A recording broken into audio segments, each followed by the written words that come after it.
While most little boys were playing baseball or basketball, Dominic Ursetta and Eddie Belec were working with cars. Both boys are very passionate about racing, but as Susie Warden explains in the Sidebar Rewind, the bond between them is much stronger than the sport. Dominic Ursetta is no stranger to the racetrack. Grew up around it and just always wanted to race. And his teammate, Eddie Belec, is no different, thanks to his pops. You know, being at the racetrack every weekend with him just really got me motivated. But family ties run much deeper for these two Arvada Motorsports teammates. Pull that side off, Eddie. They're also cousins who keep everyone involved in their sport. Regina, who's Dominic's mom and Eddie's aunt, updates their websites, and the dads of both racers play important roles getting the cars ready to race. Arvada Excavating owns the shop.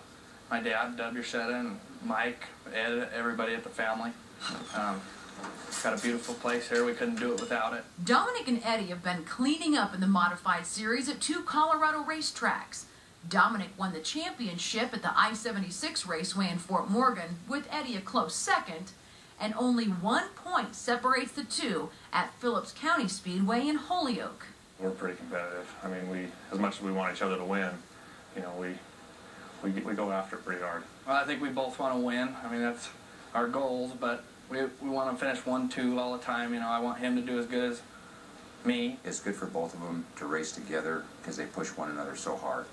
Ed Belec, Eddie's dad and Dominic's uncle, has been the inspiration and motivation for both boys. Just like watching him, and I always wanted him to do so good, and I never thought I'd be in the position I am today, and he pushes me so hard, and I think that's why I've had my success. However, Ed thinks credit lies with the boys because of their teamwork and a little family-friendly competition. It's incredible how well they work together. There's never any animosity between the two of them. It's just, I don't know, they just, ever since they've been little racing RC cars, it's always been super competitive. I think that's what gives them the drive to be so successful and do so well. The racing cousins also realize how fortunate they are to have sponsorships and the resources to race each week. It's huge. It's huge. I mean, we have a big advantage having a team like we do, and, you know, just being competitive as we are. Not to mention the importance of having a great support system to cheer them on. I couldn't do it without my family, that's for sure. With producer Chrissy Tetzler and photojournalist Manny Sotelo, Susie Warden, 9 News. Great. Dominic and Eddie race tomorrow night for the modified championship at Phillips County Speedway. Eddie is ahead of his cousin but by only 1 point. Both of the young drivers have their sights set on one day driving in the NASCAR series. We wish them the best of luck. We found out